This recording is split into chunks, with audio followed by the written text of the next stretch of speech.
Here we are, back on NXT Gold Rush. Big night, starting off with the mixed tag match of Chelsea Green, All Ego Ethan Page versus Joe Hendry and Thea Hale. I guess that kind of explains why we haven't seen Joe Hendry yet in the last time tournament then. Um, Yeah. Quite a few things have happened. Uh, Quite a few AEW storylines, just based on an interview that came out today. Where did you want to start? Did you want to go back to SmackDown and save the AEW stuff for the end, or how you want to proceed with this? Yeah. Yeah, let's do that. All right. So, SmackDown, the SmackDown overview should be quick. There was only 4 matches on there, which we can talk about this afterwards. But if SmackDown's going back to 3 hours, how many more matches you think are going to be on there? If 4 matches is 2 hours plus promos, where It's do you? going to be 5 or 6. So just an extra match, huh? Because I was thinking 6, no Well, matter what. yeah, I think it could be 5, but then you're going to get maybe longer or more like Uh, in-ring segments yeah, or like that's fair. backstage stuff, right? Like we think back to 3-hour Raws when they were not great and we got a lot of like filler segments. So I think you could get that too. You're going to get some more filler stuff and maybe one more match, maybe two, depending on the night, what's going on. I mean, the problem is you're likely to get a kind of like throwaway match, maybe. You know, that's just going to be in there for the sake of being in there, but we'll see. Yeah, I agree. I was thinking at least 6, but then again, WWE does like to come up with those wedding episodes, um, so that'll be interesting. But to just go through the card real quick for SmackDown, we had Jey Uso versus The Miz, LA Knight versus a mystery opponent, B Fab versus Jade Cargill, and Sami Zayn was basically given a message to Solo Sikoa. So obviously the best thing from this card was the mystery opponent, right? Right. And that Yep. mystery opponent was the Deathmatch King, the indie god himself, Matt Zack Cardona? Ryder. Or do yeah? How do we? Because he told us Zack Ryder was dead. He Well, said that for he was years. announced. Remember? He did say that for years, but he was announced So as Zack Ryder. right, and with the woo woo theme song, Yep. and the And the broski merch. T-shirt. So here's Yep. so the merch is now up on the WWE site. You think he got a Legends deal or whatever they're calling it now? No, I don't. I think he likely just got some kind of maybe Package for some. like Yeah, yeah. I mean, I, uh, I guess I don't know for sure, but I'm thinking he probably got some sort of like small contract to include the match and something to do with the merch, right? Going, maybe the merch is going to be a limited run, right? Like, um, so they can probably say, It's they still can up probably there. make a deal. Yeah, no, I just wonder if it's going to be a limited run, like 30 days and then, whatever. Or maybe they just keep it and he gets some kind of piece on it. I mean, But that's technically I don't what know for the sure, but Legends deal is. Like WWE well, sells the merch. yes and no. Yes and no, because the Legend Steals ends up keeping them out of some other stuff too, though. So I don't know that he would do that. I You I mean know, I'm I mean technically yes, but Sting has a Legends deal, right? I don't know if he still does. Um, I don't know if he still does. I mean, oh, maybe now again with being kind of retired with AEW as well, or not kind of retired with AEW, but I don't think he had a Legends deal while he was active in AEW. Interesting.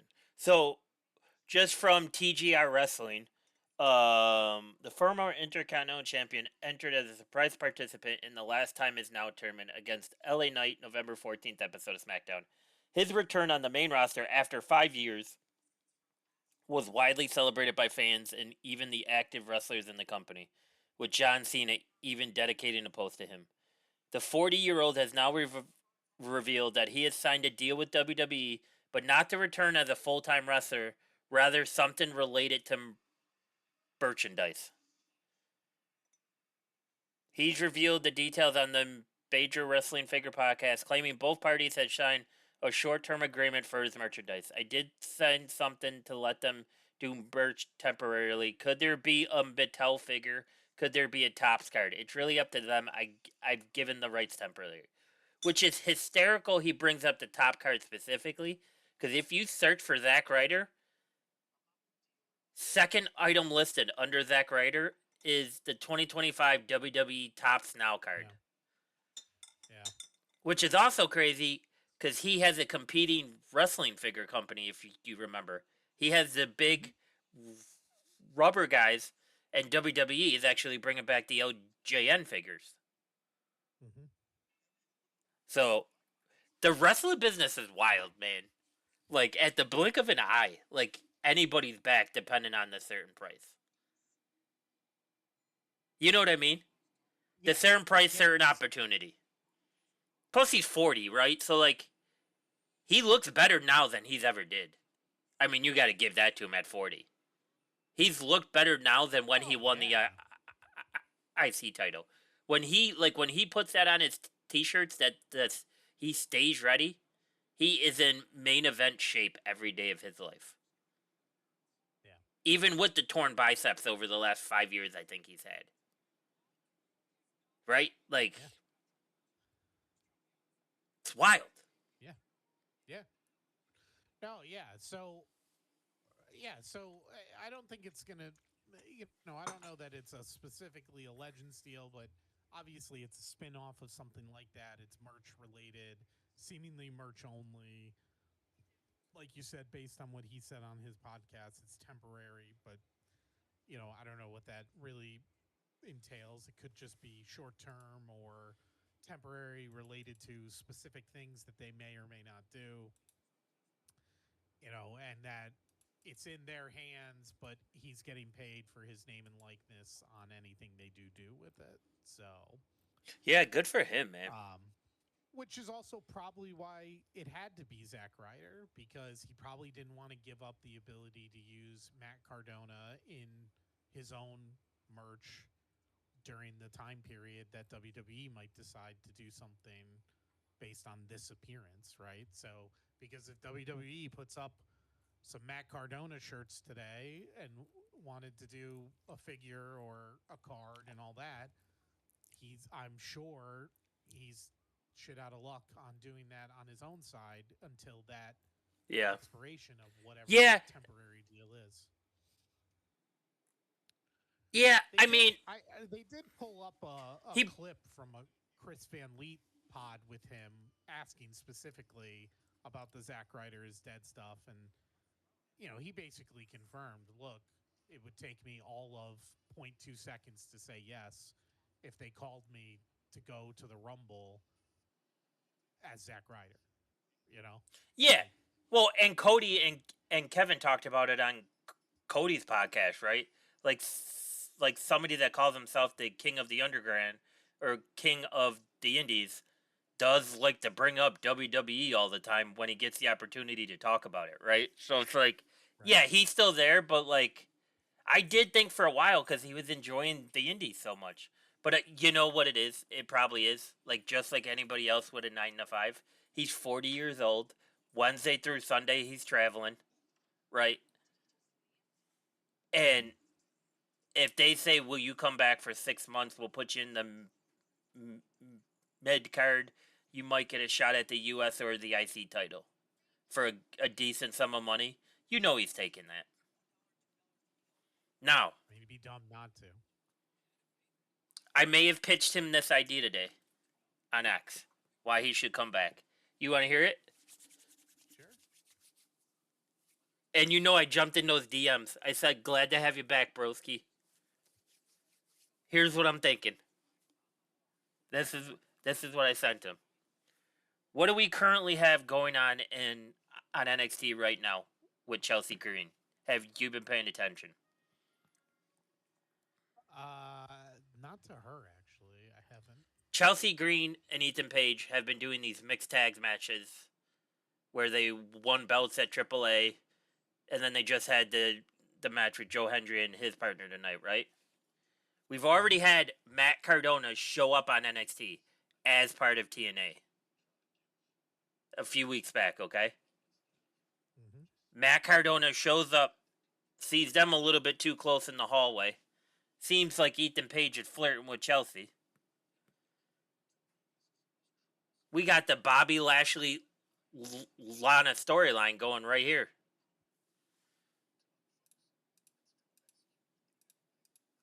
And so this pretty much writes itself, Dan.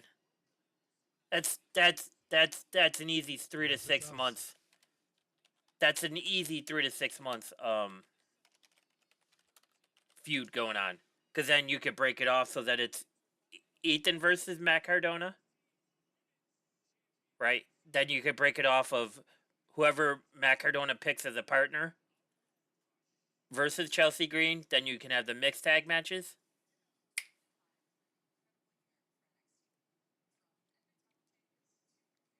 And you know how we bring this full circle, Dan?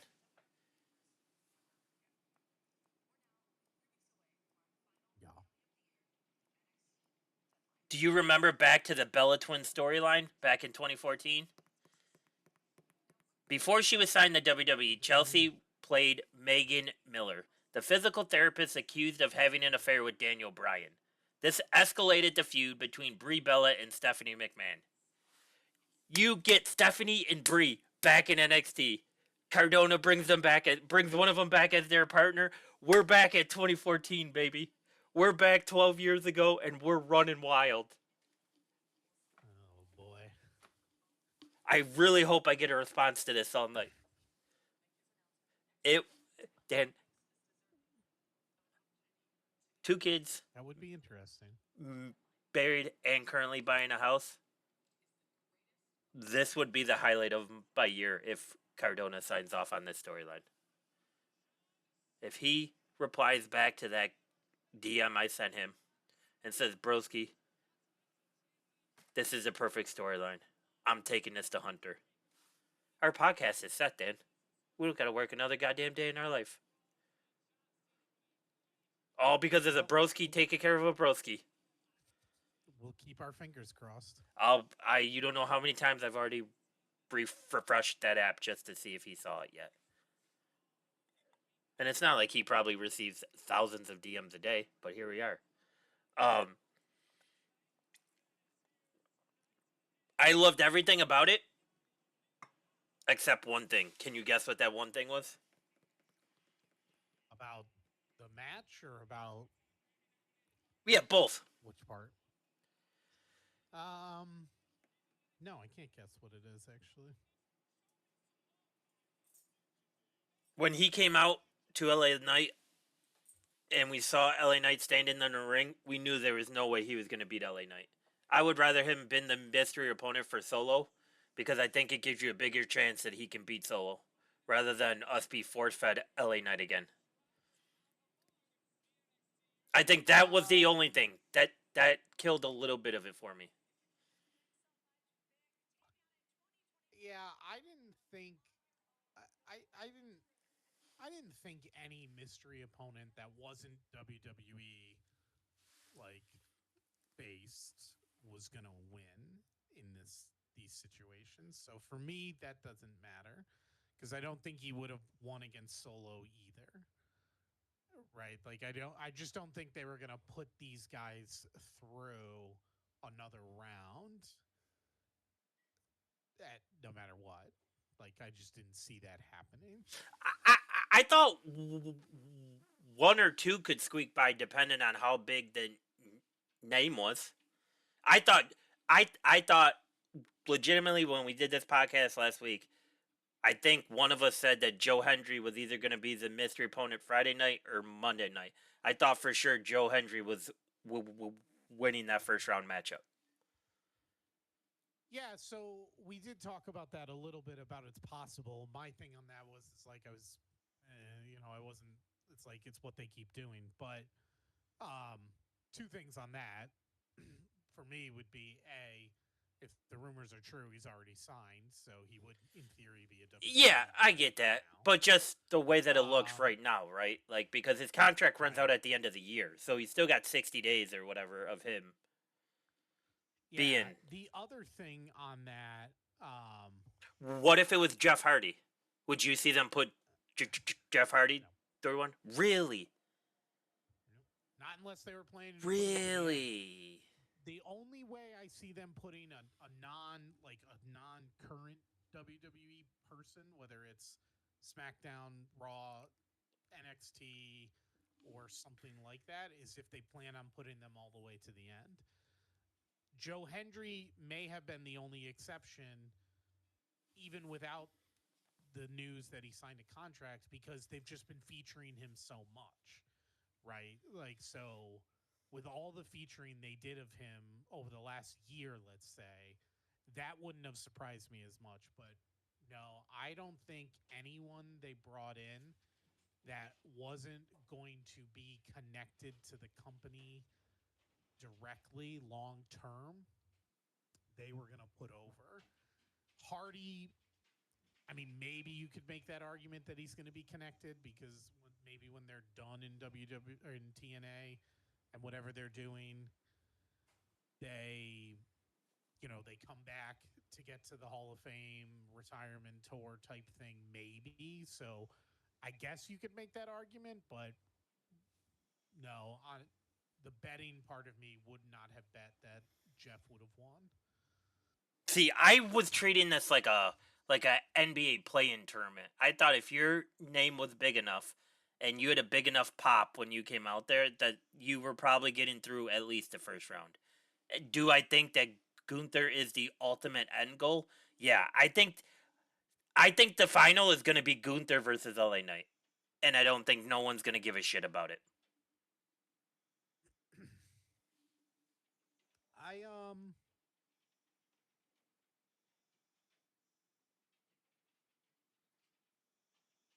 Yeah, I mean, I do think that Gunther is the end goal. I don't like it, but I do think that's what's going to happen. Um, yeah, but I don't see the other part that they put guys through. I just Interesting. didn't see it. I think they were doing it for the one off, the merch spike, the pop, the immediate pop, the merch, just the just the callback for these guys, being as their former WWE guys, and they both have like a little bit of interesting like departure type hanging around but never coming back type stuff, right? Um yeah, I don't see it. It doesn't surprise me at all that these two lost at Interesting. all. I would have liked it they won, but I just it doesn't surprise me one bit. Yeah, I thought for sure that they were gonna. Yeah, I don't know. I just thought just because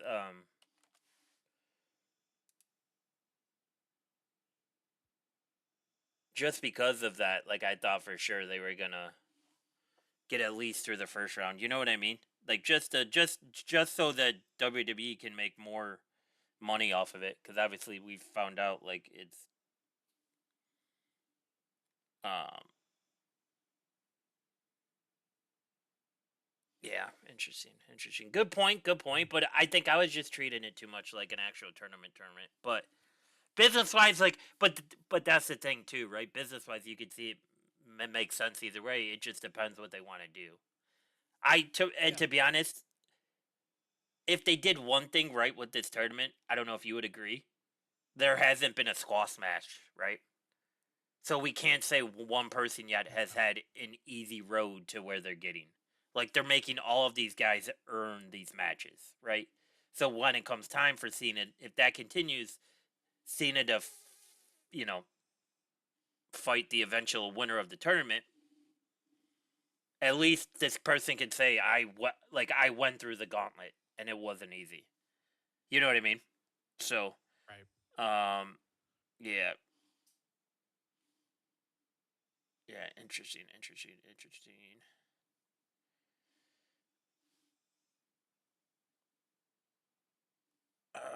So yeah, I mean, I'm trying to think. So that was kind of it, right, for SmackDown? Like that was the big thing, Yeah, for the most part. right? Yeah. Yeah. Um,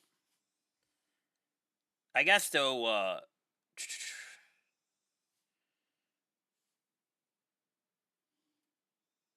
What are your thoughts on it back to 3 hours?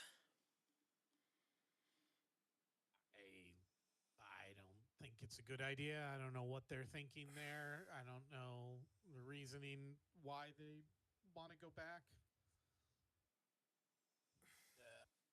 I don't get it. I don't like it. I don't want to sit through it. I don't want to sit through it to watch it. I don't want to sit through it in person necessarily, unless they're really going to blow out these shows and make them that good. But I think that's really hard to do that. Yeah, I don't. The WWE site still has like it's separated by roster, right? If I remember correctly, or no?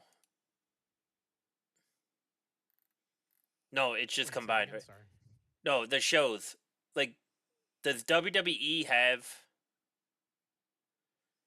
the rosters set up by what shows they're on, or is it no, just champions, NXT champions? Interesting. Actually, I think there is a way to do it. Hold on. Oh, yep, there's a drop down. You gotta like play around with it to get to Yeah, it. Yeah.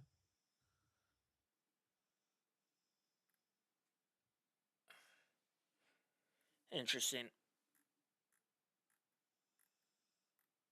Yeah, I don't know, man, right? Because a lot of these people that are listed here as SmackDown, they've been very fluid on that Raw transfer, right? Like that transfer list that they said, oh, you can't transfer, whatever, blah, blah, blah. Because, like, you know how in past years they did that?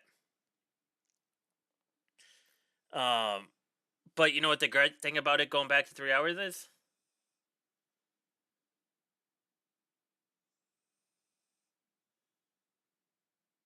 What?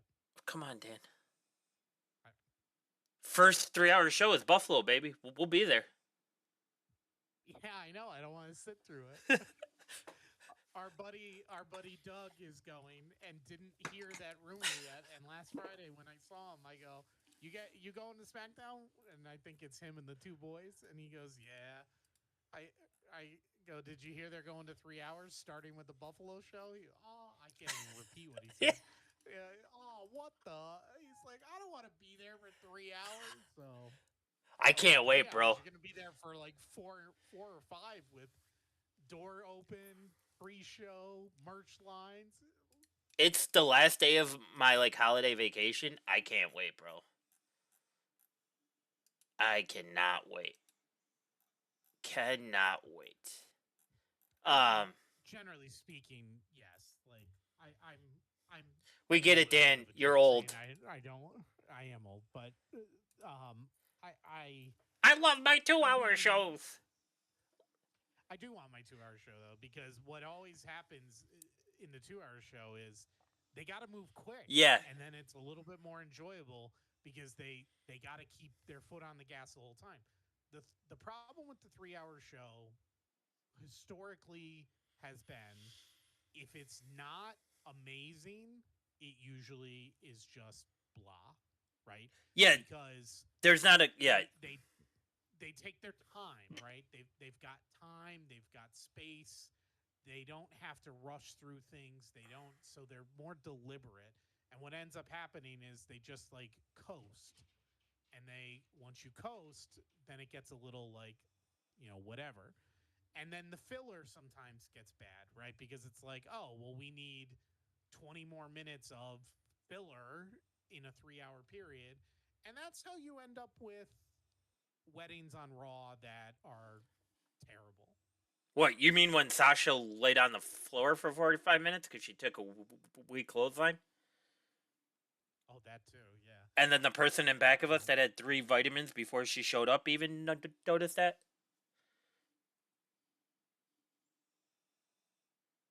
Yeah. Yep. Yeah, it's I'm pumped. I mean, I'm pumped. I will still get I will always be excited for house shows in Buffalo. Like in the moment, I know I'm gonna enjoy it, unless they do a Yeah, film segment like that Raw wedding. Like I'm for it, when I Dan, think back to that, because it's going to piss what? off my sister so much if they do it. That's going to be the Well, best part.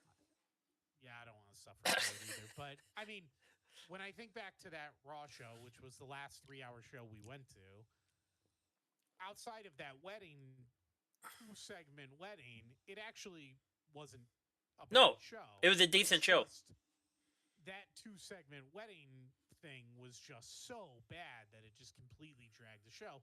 And And it it yeah. was worse. It was worse in person than it was on TV, right? Partly because there were probably 3 commercial breaks. Yeah, and you saw them set everything up, take everything down, put this in Yeah. here, do this. Like you saw it So staged. Yeah, right, it's a painful right, process to see in person. And it does bring the right. overall value of the showdown because if you're walking out of there and somebody goes, "Well, what was the best part?" The first thing you think of was like, "Well, that segment was stupid." Right? So it's like I get it. Um no, I'm just pumped. It'll just be cool cuz hopefully within a year like I could take my son to see one as well, so that'll be awesome. But Right. Yeah. to go back to the SmackDown crowd, Dave, I turned into a little bit of Busted Open on the YouTube channel today. That Friday show was in Albany, right?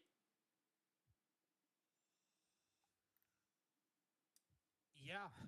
Yeah. Dave said I believe so. Yeah. that crowd was basically dead.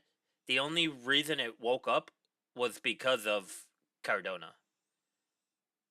He said other than that you would have not known that there was a crowd there. Which is Yeah. hysterical. Because then if the, Yeah. because then if that's the point and they start chanting "We want Ryder," how do you not bring him back for a small 3-month run? Right? Like you don't have to give him a title shot. Th- throw him in there with No, that'd be Solo. kind of cool. Yeah, right? Like throw him in there with Solo. Like he's not going to get in there with Cena. I would like to see him in there with Solo, and then if Cody needs backup and he gets attacked backstage, he can help out Cody. He's a Cody guy, right? Yeah. I mean Like it. that's. Oh yeah. Yeah. So They're it's really good like, friends. or how about this one? Because this guy I'm very high on, and I've been telling you this since he became the main roster, and I think you know to expect this. Would you be entertained by Dragunov versus Cardona? Yeah. Yeah. I think that'll be great. I'm going to be entertained with a lot of Cardona stuff to start too. Like, so for me, it doesn't really matter who he's facing. Obviously, there's going to be like better matches and things Yeah, like that. obviously, yeah. I, I But and the Cody thing writes itself because everybody knows they're good friends mm-hmm. and they've been good friends, right? So that stuff literally writes itself, and you can do that as just a throwaway story to get you to another place, right? And to take up some time. Maybe you don't like have a main story for Cody. So yeah, you're right. He gets attacked somewhere and Cardona saves or Cardona helps and then you got a tag match for a while and that's fine because Matt Cardona's the new shiny toy, right? So, yeah. Yeah, I mean, Yeah. they could stand in the back and talk figures for part of a segment because Cody gets his He-Man figures from Cardona. So it's like it's the best of both worlds. And Cardona, even at 40, he's a guy that you could bring on. He's on SmackDown on Friday. That Tuesday, he's getting involved with Ethan Page on NXT. And no, Dan, I won't stop pushing the storyline that I've written out in my head. That's how beautiful this is. Like I think, I legitimately think like he's a guy that you could add to the upcoming SmackDown to help you for the first quarter of carrying a crowd. Like, oh, Cardona's back in Boston tonight. Oh, Cardona's back in Pittsburgh tonight. Or not even Cardona. He could do Zack Ryder. Whichever way. Like, you could even do, and I think this will get people hooked.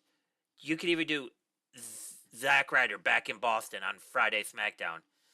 Matt Cardona's back in NXT in Pittsburgh. You could play both ends of the card because he's shown up both, and then people be like, "Oh, what crazy crap is happening now? Let me tune in and see," and it helps the viewers. Like I think for SmackDown to be successful at 3 hours, I was thinking about this when I was listening to Dave LaGreca complain about the Albany crowd.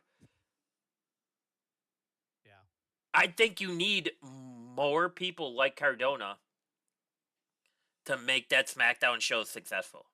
Because if you think about it, Charlotte is listed on SmackDown, right?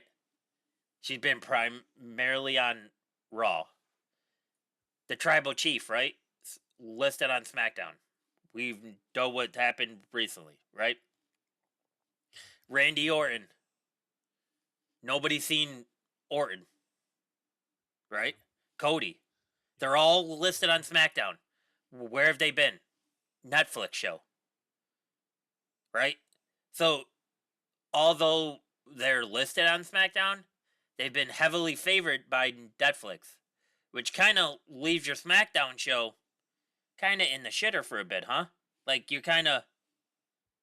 Well, and Like, Solo is listed as SmackDown, and where did he just wrestle? Raw. Right. Yeah. So it's like, what are we doing? And to be honest, I have no problem with that. no, I don't either. I generally hate the brand split stuff. But I understand it serves a purpose and whatnot. But I mean, overall, I kind of hate the brand split. So I'm glad when they kind of, Sure. Cross over. But to your point, that crossover has to be relatively even too. And it's not been. And I think that's a big part of the problem. Right. If Cody's not showing up on SmackDown a lot, that's a big problem. Right. Yeah. Yeah. Because that's where he's supposed to be, supposedly, right? Like, that's where you told everybody he was going to be. Tune into SmackDown. Cody has the belt again.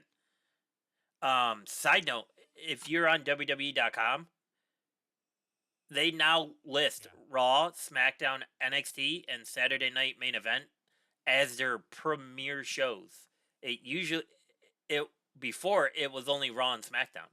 So now they list all four as their premier shows. So there's no longer of like. Interesting. Mm-hmm. Saturday Night Main Event is interesting on that. Jesus Christ. They have 4 digital shows? I'm sorry, Dave. Go on. Oh. Yeah, I didn't know that either. Yeah, I mean, Saturday Night's Main Event being listed like that is interesting since it's only a quarterly type show, but it's interesting for sure. Premium live events that are active is also interesting, but I guess they are based on the current year. I don't know. Yeah, it's crazy.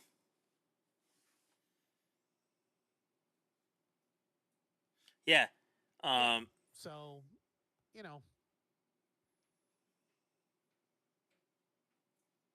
shall see. Yeah. I guess. Let's think about this.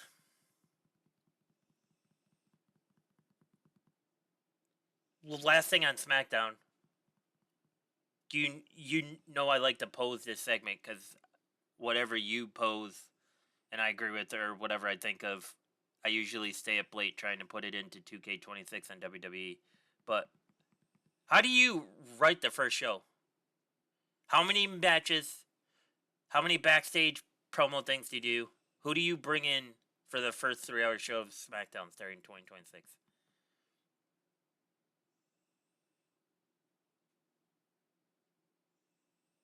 Um, Yikes. I don't know. You could do a draft, Are you bringing back Teddy Long to do it? or maybe not. They don't really call it a draft anymore, do Yeah, they? no, they do with the general managers, right? Like they like talk to free agents or whatever they call it. It's like Brandon Yeah. Bean buying everybody on a budget deal and then expecting to win a championship. They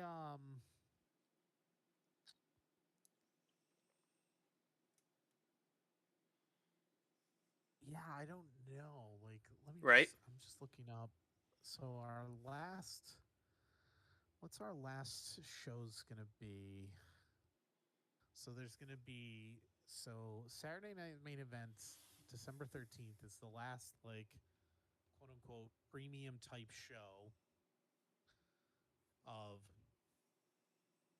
2026 according to this website. The first premium type show is going to be another Saturday night's main event on January 24th, allegedly, 2026.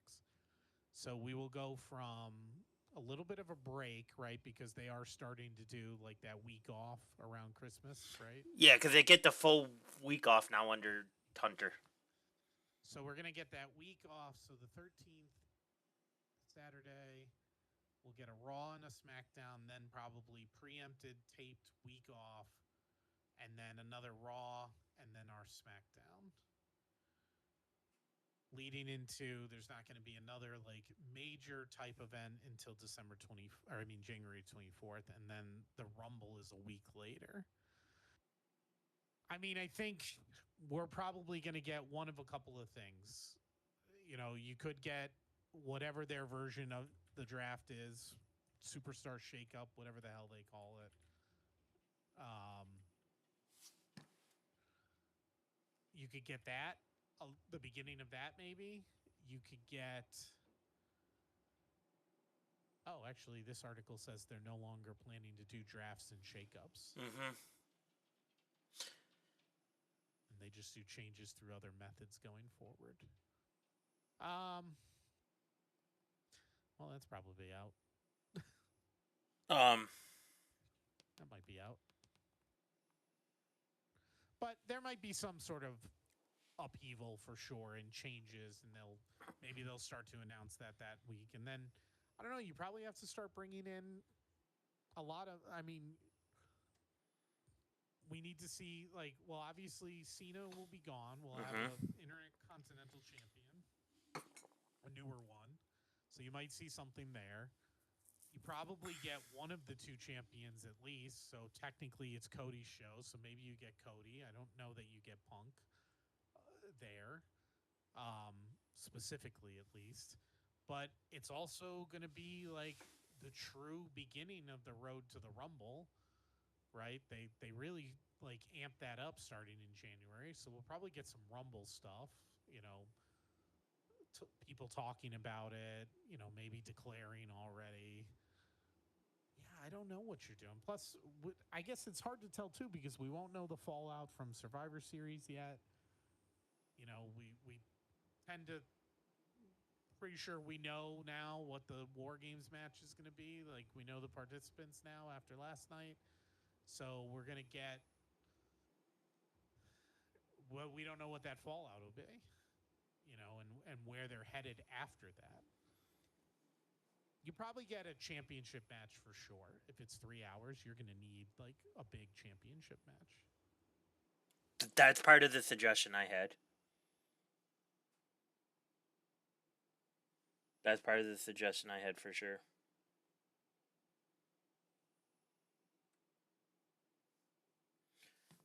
Yeah. Um, you want to hear how I'll start it off, and then we could go on to the raw content.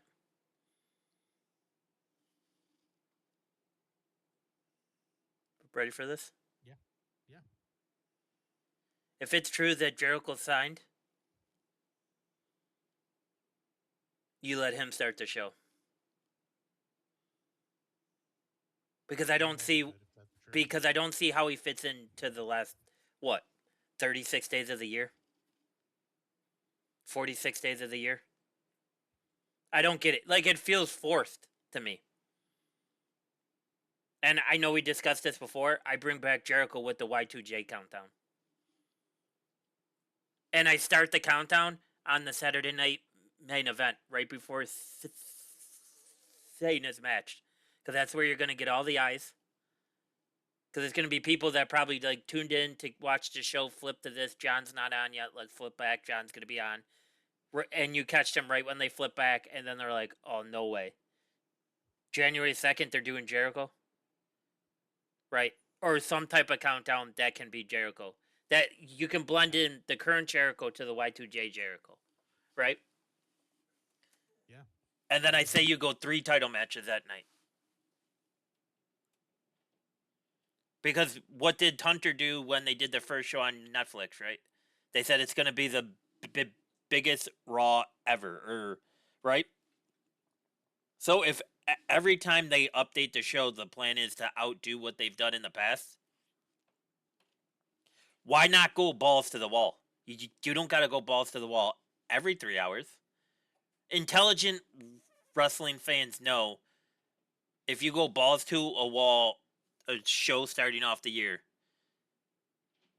you're probably good 4 to 5 weeks, and then you probably should step it up again to keep a storyline fresh and upbeat, and then let it build again for a couple of weeks, and then kick it up again, and so on, right? Yeah, Like intelligent, like ones that don't live and breathe the squared circle Reddit forum, right, right.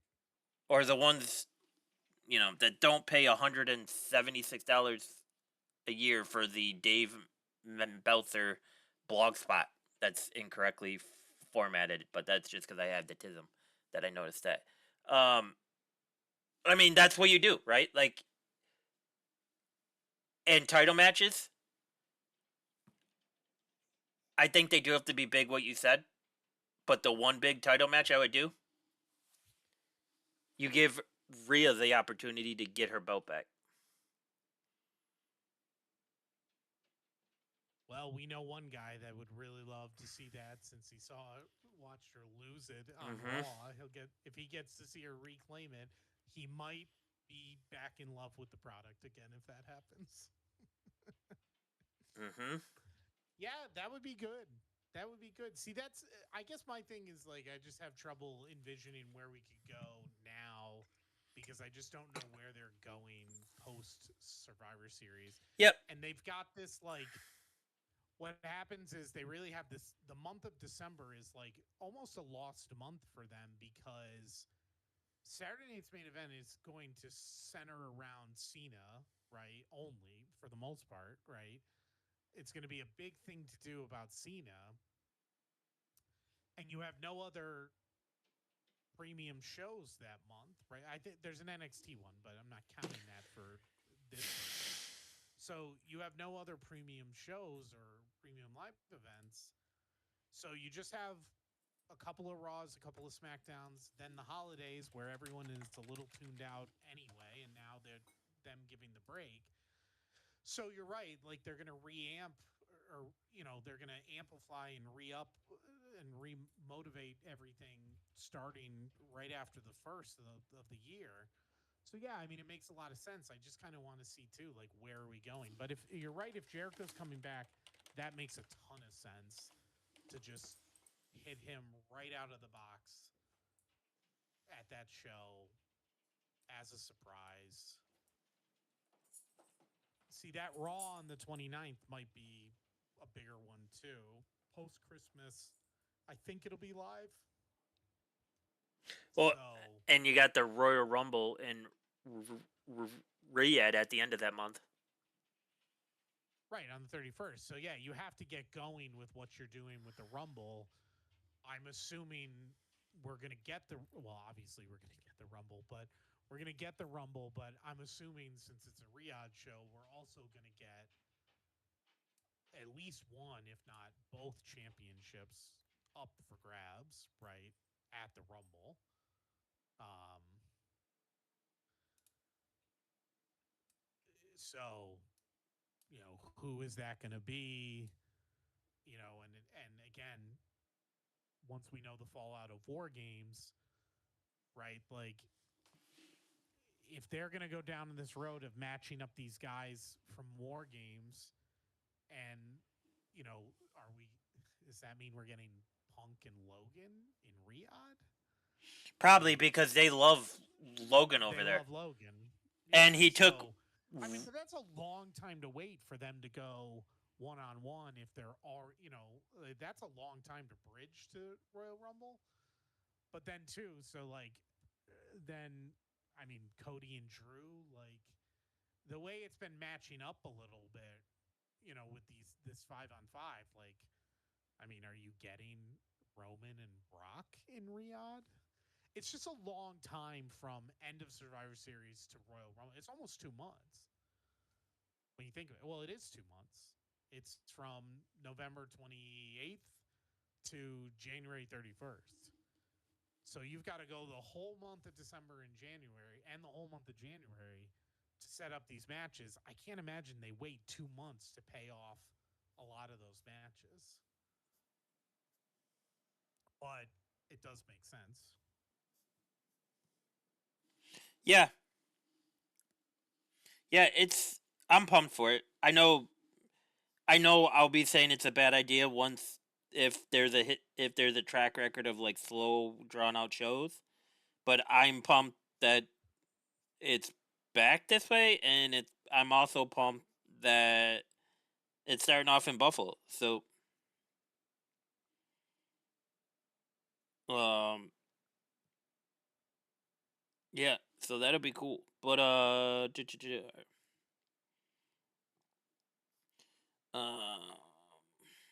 yeah. So let's go to Raw now. John Cena's final Raw, Madison Square Garden. You had a coworker that was there, Dan.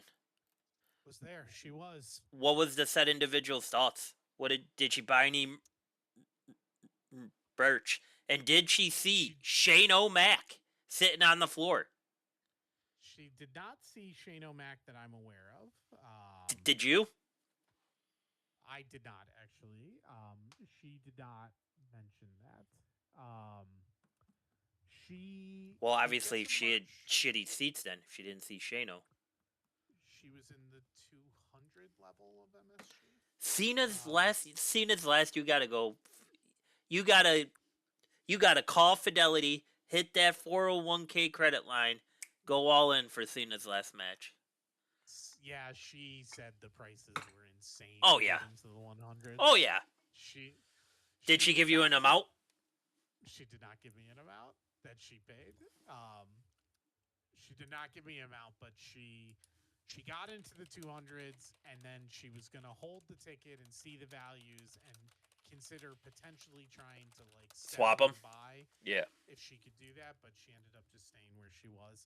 Um, she did get merch. She definitely wanted the Cena shirt and hat, the MSG edition that they did, That shirt was cool. and Yeah, I agree. she said it was at least a 90-minute wait in the merch line for the merch stand she was getting to. And she said she almost jumped out of the line, even though she was real close, because she was afraid she was going to miss him because she didn't tell me when she got there, but we can infer it was about 6ish. Um, she did not get to her seat till like 7:55 because she didn't get through the merch line until 7:45. So she was really afraid she might miss it. Um, but she ended up staying with it. She got her shirt, she got her hat. She was happy about that. She, in general, said that the crowd was wild the whole time. The show was just really good, and like the crowd was in it from start to finish. And post show, she said it stayed for another 10-15 minutes of some like Cody getting them to sing Cena's theme song without the music just to get Cena to come back out and stuff like that. So she said it was really cool. She had a good time. She was going to rewatch it tonight on Netflix um, after work, because she hadn't watched the feed yet. So she also didn't realize that Roman Reigns, I guess spoiler alert, but that Roman Reigns speared a quote unquote police officer through the barricade. Two of She them. didn't catch that part. She didn't catch that part live because she said it was just pure chaos watching it. Oh yeah, So, yeah. I did think security came out at like a weird time, but he hit yeah. the spear. He hit one with the spear, the other wrestler, and then there was another one behind the wrestler. So like, yeah. Can you see this or no? Yeah. Is that Shane. Declan? That's the kid, right? Yeah. With him? Yep. Shane O'Mac sitting there. Yeah. Um, Hunter probably charged him full price, knowing him. But yeah. Uh, so John started off Raw, obviously his last. Gave his praise to the crowd, thanked them for everything. Then we had Dirty Dom come out. Then we had Finn and Lord Farquhar come out with them as well to get involved. Um, this match broke. This match had me tearing up a little bit. You know why, Dan? Why? There was a moment in that ring that John, Sheamus, and Ray all looked like it was about time for them to step away. Ray was popping in that ring like he had to put his hip back into place. He kept pushing on like the side over here, not trying to stretch or anything, like just making sure like it kind of looked like he needed the confidence to know whatever surgery he had done on his leg was still attached at that point. Like that's what it felt like. Sheamus, his steps looked. He looked like he was having the problem Jay has when Jay comes through the crowd and Jay doesn't realize how hype he's getting. But that was just Sheamus coming down the ramp. Like it's wild. Within the year, all three of those guys are probably going to be gone. Do you know what I mean? Like Yeah. that's our childhood. That's three staples from our childhood right there. That was kind of crazy. I do like everything they did in the match. Right when they put all three of the Judgment Day guys on the other side of the ring, and they did whatever Sheamus calls it, the 10 times with the pounding of the chest. I thought that was cool, and then I did think they set up the finishers pretty cool to go back to back to back. Um, One thing that John in this match, he took three straight top rope moves from Judgment Day, and he laid there and took all three of them clean. He didn't like clinch his core or like put up the side of the arms. He let all three of them hit him straight in the like right in the midsection. You know what I mean? Like the coup de grace, the frog splash, and that 450 twisting that JD does. He took all three of those super clean. I thought that was Yeah. crazy. Um, Overall, honestly, you knew that was just gonna be insane, right? What any drawbacks to that match? Anything you thought? Um, it was awesome. I think just what it stood for, who was involved, coming full circle about these three being legends. Do you think Sheamus gets into the WWE Hall of Fame? I was thinking about this last night while watching this.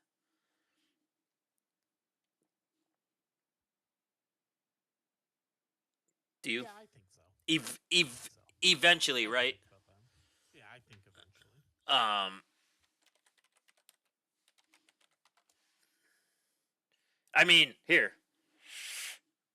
he's a WWE champion 3 times, world heavyweight champion 1 time, the Intercontinental champion. Uh, sorry, 3-time United States Championship champion, a 5-time tag team championship, 4-time Raw, 1-time SmackDown, 2010 King of the Ring, winner of the 2012 Royal Rumble, and 2015 Money in the Bank ladder match. Yeah, he has to be, right? At that point, with all those accolades, right? If they put the big belt on you 4 times, you're Hall of Fame worthy. Like, that's just how I break it down. It has to be. Um, so, any issues with that match at all? No, I don't think so.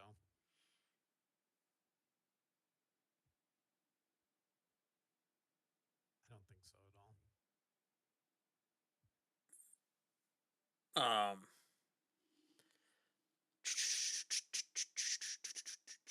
did you see what happened afterwards when Judgment Day got beat? What they got involved with?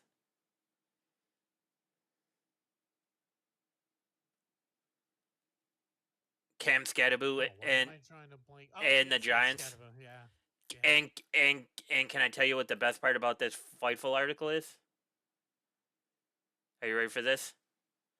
Judgment Day attacked New York Giants and bum ass comedian Andrew Schultz during the commercial break. Bum ass comedian.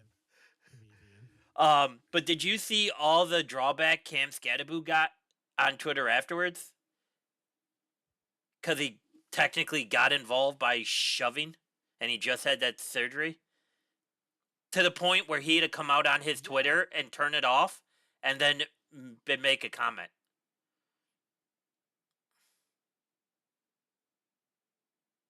Yeah, I mean, I get it, but it's like I get it. I do get it too. Look, that thought crossed my mind with the segment in general, but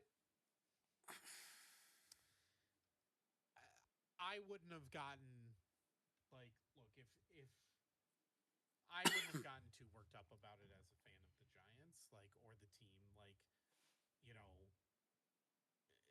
it's not impacting his recovery. Certainly not this early on in his recovery.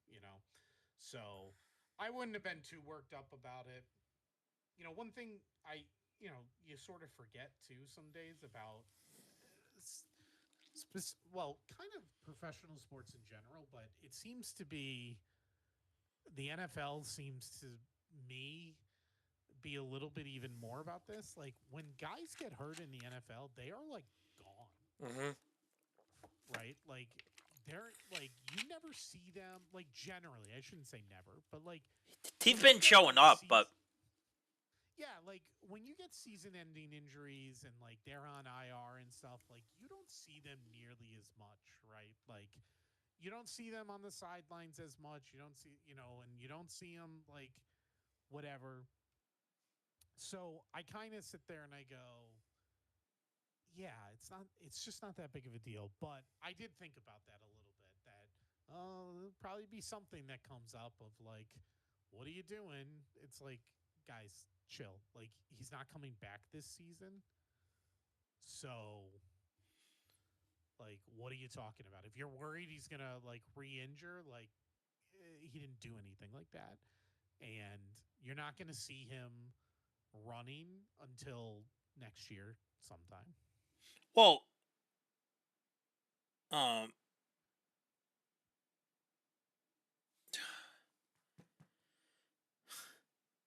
the only thing that made me concerned is when they got in that scuffle, like over the wall.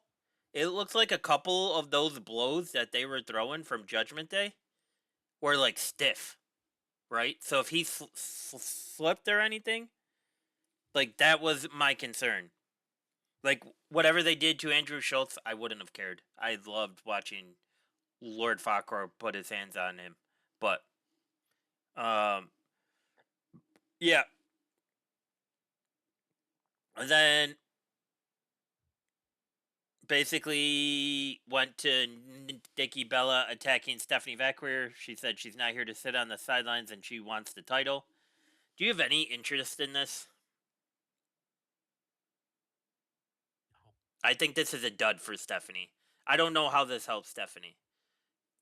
I Unless don't it's just either. Stephanie kicks the crap out of a WWE legend and then she goes on to her next thing.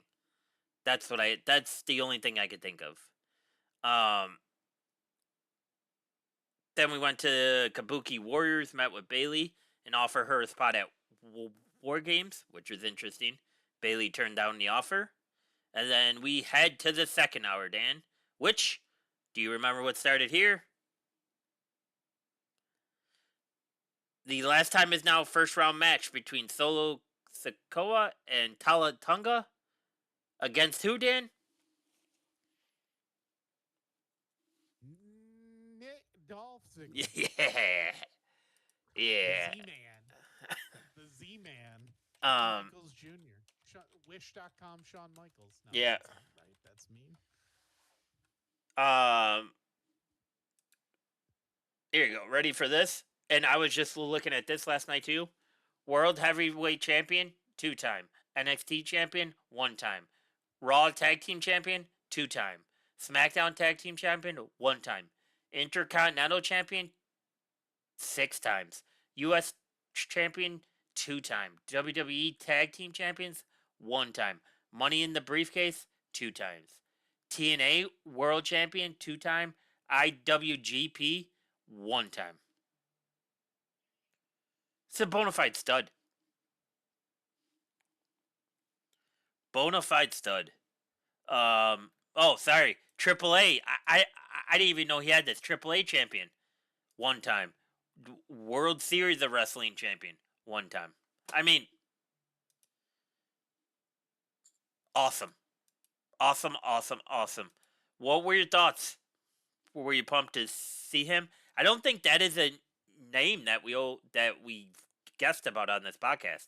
Um, No, we didn't. I think we if I remember correctly, I should have gone back and watched our episode, but if I remember correctly, we did think about Cardona for sure.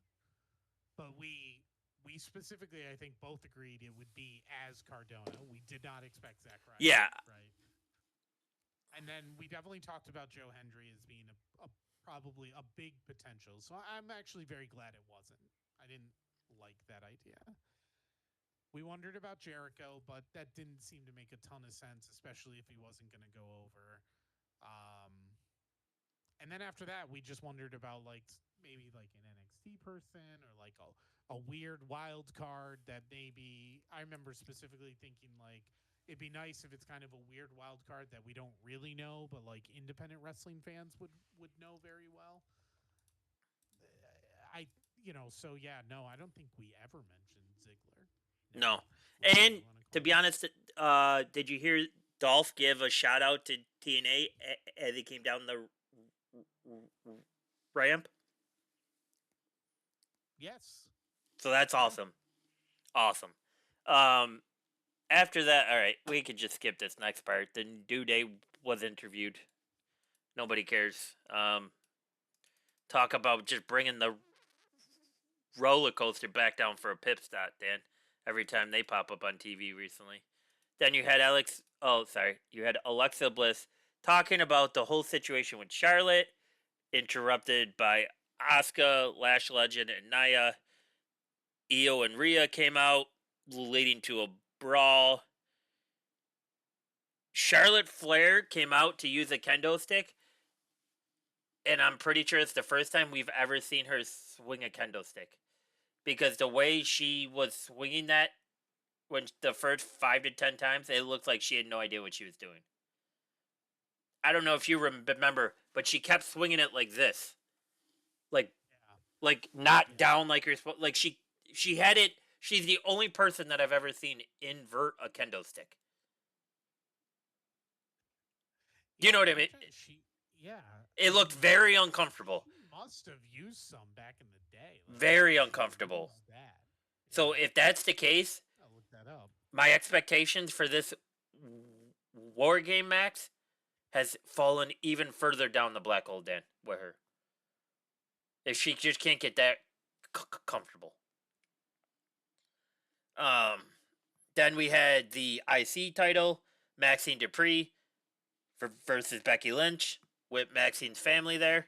Special guest appearance by who? AJ Lee, Dan. She's back. He is back. Screwed over Becky.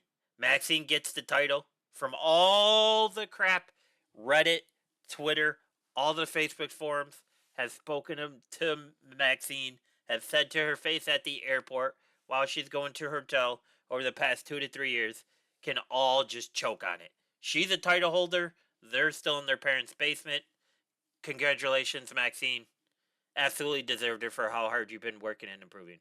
And bonus, we get AJ back. And can you guess my favorite part of this segment, Dan? It's a comical thing. It happened right when Maxine won. Where did she go? She went out and hugged AJ. And then AJ pointed and told her, "You have to go get the belt." That's how overly excited she was.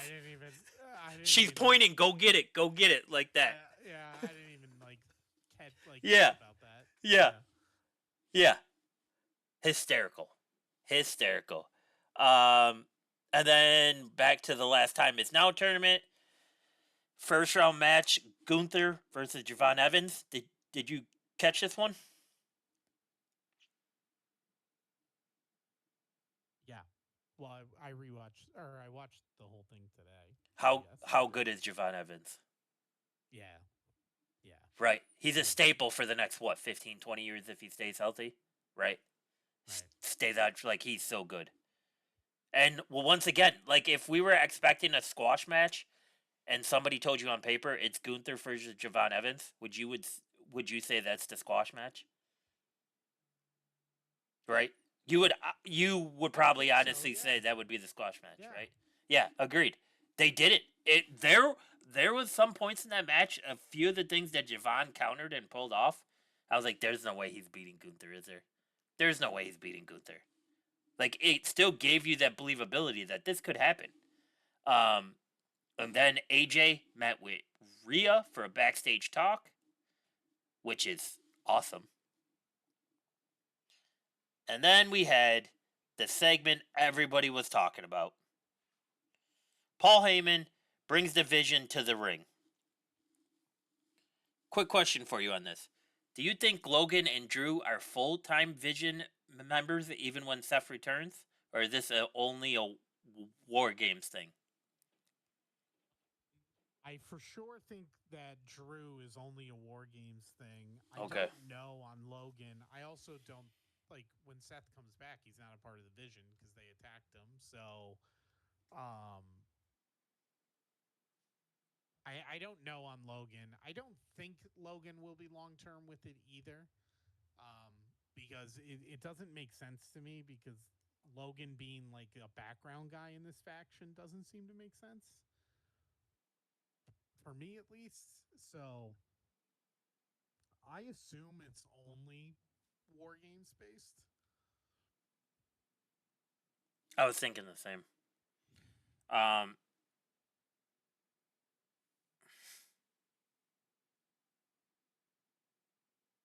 yeah.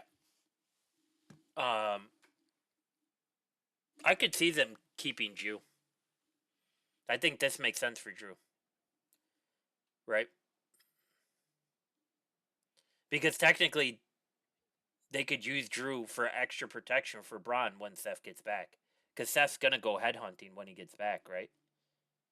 That's what Becky said.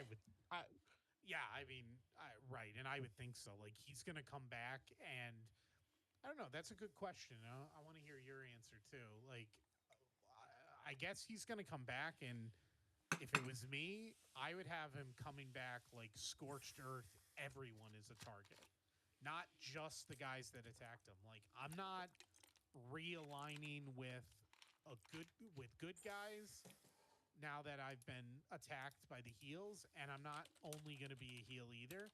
All of you are on my list now.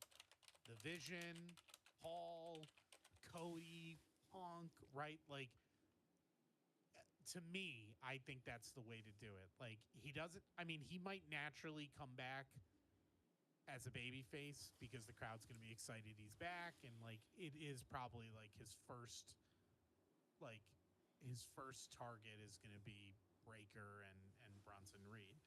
But after that, I'm gonna be like, oh, I'm not done with just these two. Like Cody, where are you? Punk, where are you? Drew, Logan, He has a he has a Roman. hit list. Right. And it should be I'm not aligned with baby faces or heels. I'm, my own version of Austin. I'm going to stun every single one of you. I don't care who you are. Like I'm going to curb stomp every single one of you. Either way. That's how I would do it when he comes back. I don't know if you have a different opinion of should he be more aligned one way or the other and still get his revenge. I don't think he has to be a line starting off. I think he could just be a crazy person. But you know how I bring him back? I bring it back to burn it down. I let him go back to that in between time where him, Robin, and Moxley like joined up to go after the Miz faction, but he still had his burn it down theme song. Yeah. And I think the burn it down theme song just fits because that's what he's coming and doing. He created the vision. Now he's gonna burn it all to the ground and he's gonna watch everybody fail, right? And then if it's true that Moxley contract is going to be up, like the rumors are starting to travel, and if Punk can have a sit down with Moxley and say, "Listen, this is what Hunter's trying to do," and you get Roman occasionally, and you get a Shield reuniting, do you know what I'm saying? Like, make so much money. But it was just all out chaos, like your coworker said, right? They all went after each other. Punk came out, then Jimmy and Jay showed up, then Cody showed up, and then all of a sudden Paul played his wild card, which was who, Dan? Which we called, which Brock we called it. Lesnar. We called it. Yeah. Is it weird to you that Brock looks concerned when Roman's theme song hits? But he never looked What? concerned when it was Taker's theme song. He would always smiled, like he welcomed the challenged. But when it's Roman's, he kind of looks paused. He pauses like a deer in the headlight every time now. It's weird. Yeah, yeah, it's a little weird, but I mean they also are obviously like highlighting that. I mean, Yeah, commentary during that was like, "Oh, like this is the one guy that walks on water. gives They him said in the pause." business. Right, like this is the one guy that gives him pause. This is his kryptonite, right? Like is Roman, because Roman's had the last laugh with him in more recent time or whatever. I think we're working towards Lesnar Roman at some point again. Maybe that's a Saudi match, right? Because Saudis will love that. Um, so yeah, I mean a little weird just because it's a slight change in his persona in general, but they're obviously trying to help rebuild Roman a little bit by doing that. I think, right? Like give him a little more of a some juice here of like he's the only guy Lesnar has to like pause for right now. I think that's what it is. Yeah. Um. Did Roman look smaller than to you when he came out? He didn't look Um, as big as he normally looks. And he must still be dealing with that injury because he has the elbow sleeve on. yeah, I mean that might be something I think we're gonna see him wear for a long time now, right? Like, Yeah. um, yeah, maybe, but I mean with an arm injury, right? He probably wasn't doing like chest and arm Yeah. workouts as much, right? So I guess that would make sense. And we got to see Cody use a kendo stick on New York City police officers. Which is awesome. Yeah, I mean, that was It was it was just all out phenomenal. chaos. Yeah, it was just all out chaos. It was like a protest gone wrong around the side of the ring. Do you have any concerns for Roman's health and what he can do in the War Games match?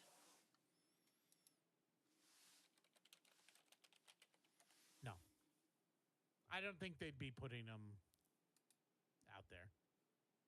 Agreed. Um, trying to see. So right now we got Cody, Punk, the Usos, Roman versus Division, Logan, Drew, and Brock. Right. Then we got Rhea, Io, Alexis Bliss, TBA, and TBA, which is probably going to be Charlotte, which is probably going to be AJ Lee, right? Versus Nia Jax, Lash Legend, the Kabuki Warriors, and TBA. Who do you think is going to be the fifth for them?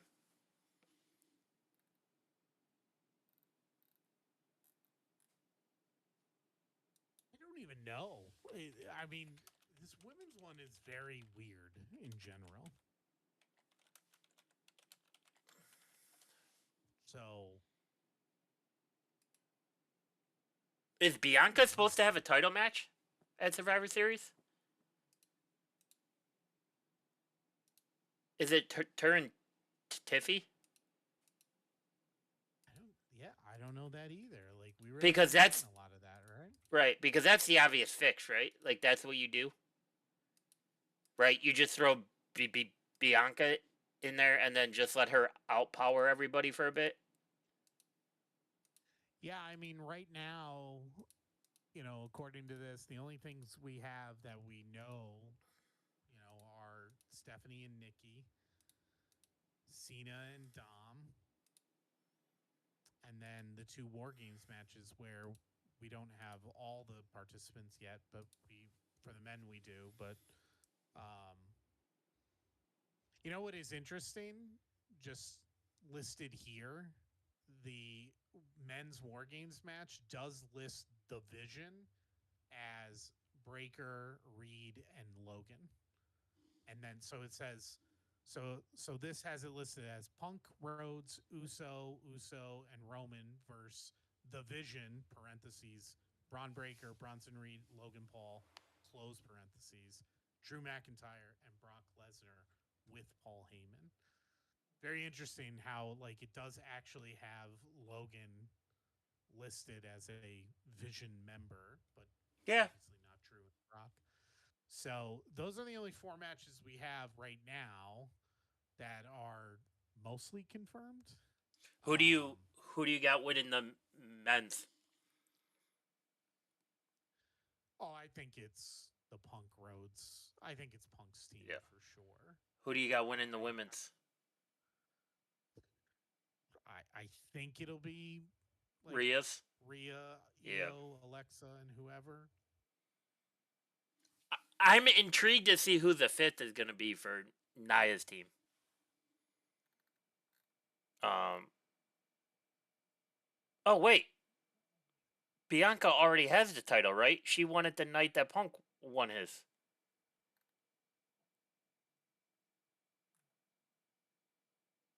Right? Am did did, Yeah. did I get this right? Did I get this wrong? Yeah, no, she is the champion. Yeah, she's gonna be the fifth. She'll be the fifth. I'm trying to think. Yeah, I don't think there's anybody looking at that they pull up from NXT. Um, do you think Heyman has any aces in his pocket that he pulls out for this?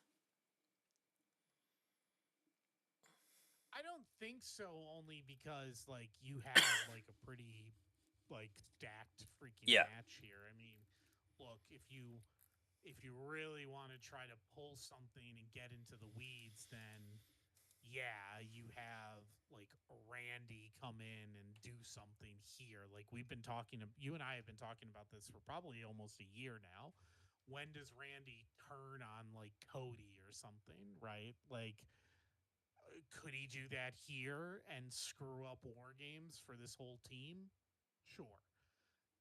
I don't know if I do that with such a stacked match to begin with, but it would put it over the top, right? Something like that. I mean, Seth's not in a position to return, right? So you can't surprise with that. Interesting.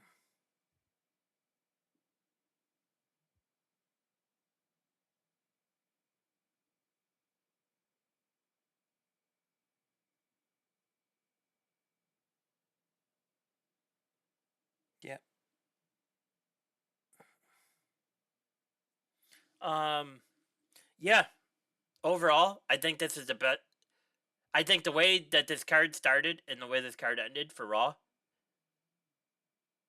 I have this in my top 5 Raws of all time.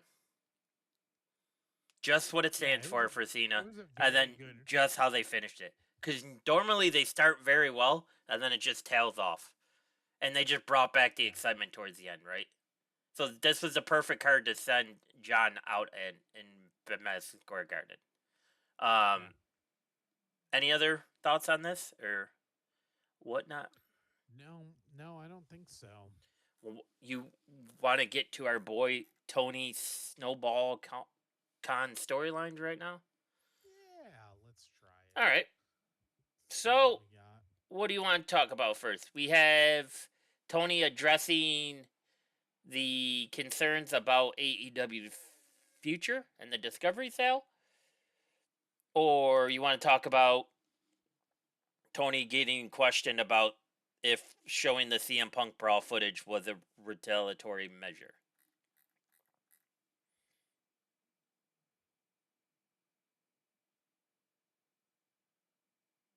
Uh, let's just start. Yeah, I mean, just start with the first thing you said. Let's just do All right. So he was on the Ariel Hawani show today, and a few things were brought up. Obviously, go listen to it. I haven't had a chance to listen to the full thing. I saw highlights, but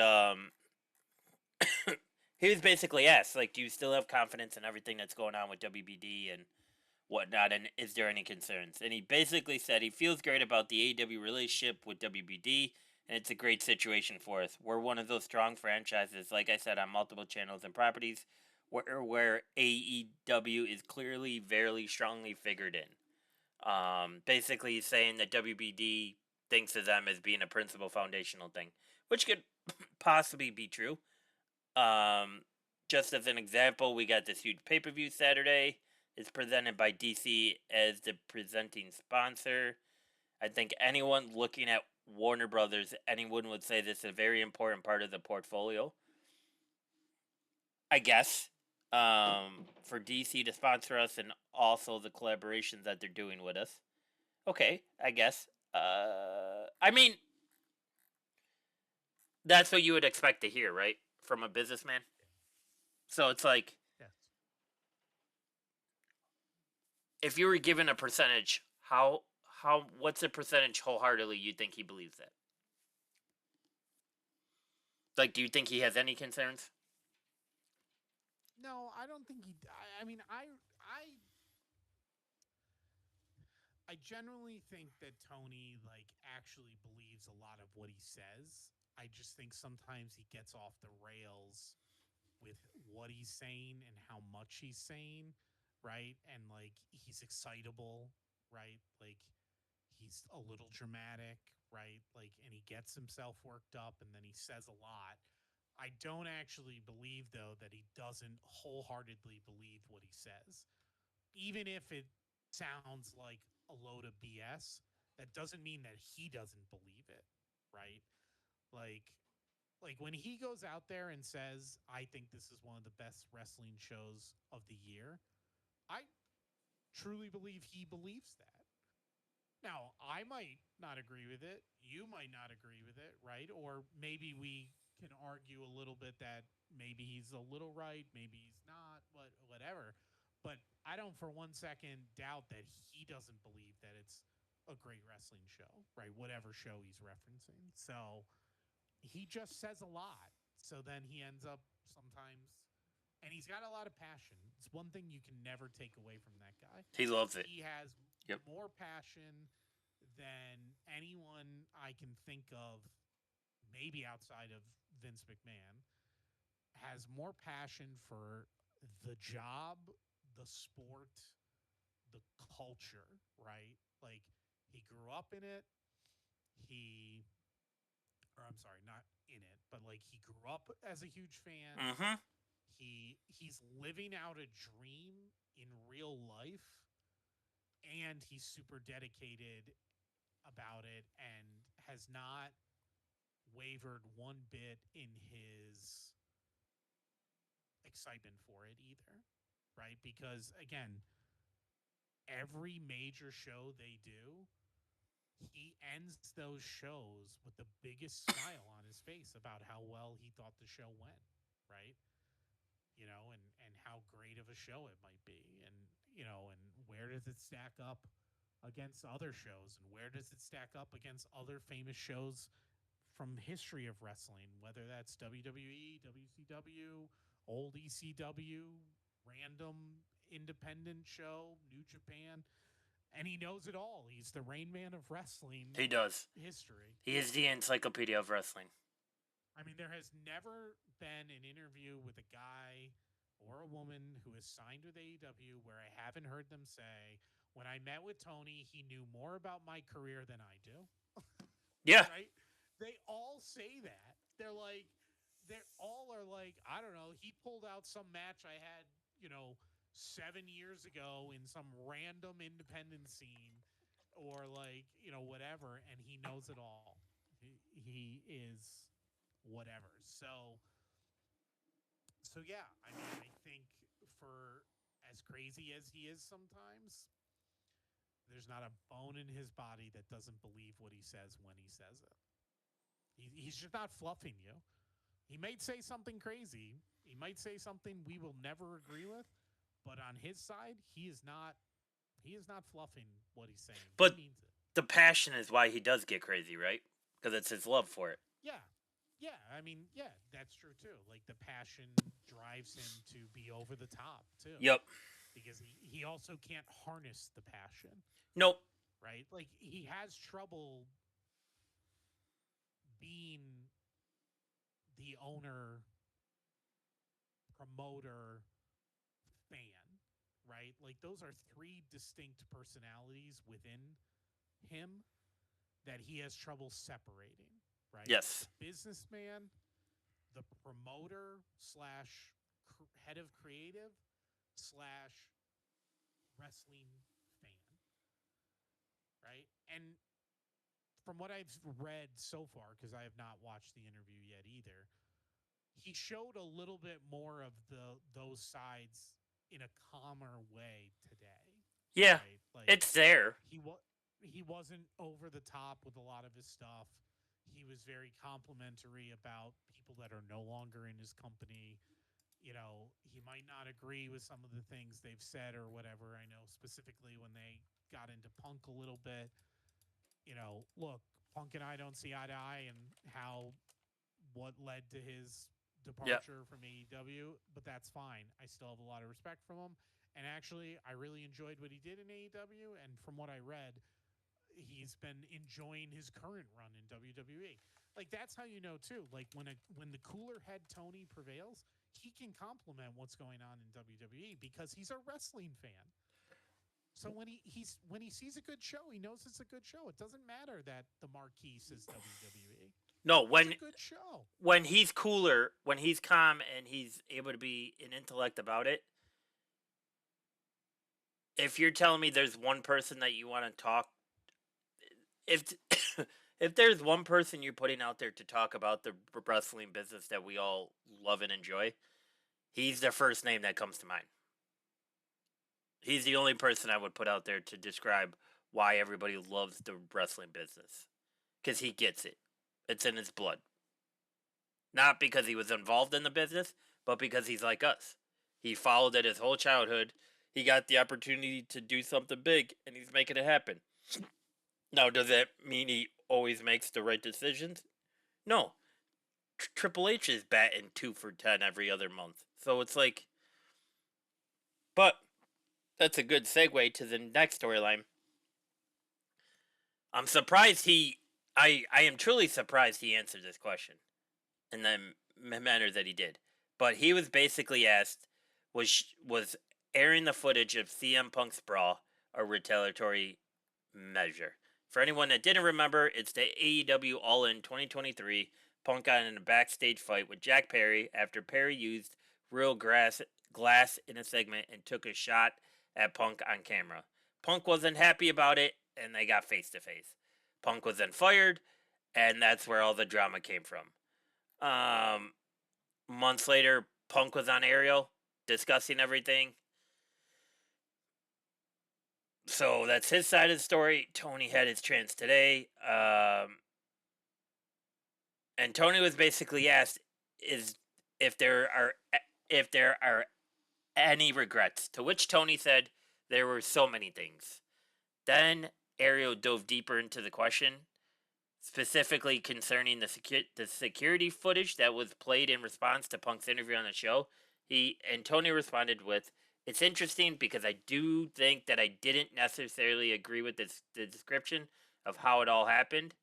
No, it wasn't a way of showing Punk up after speaking with Ariel, and I very much think that you're a great interviewer, and I very much appreciate it because we had a very, very good interview, and I think I've been very good to answer that question so far.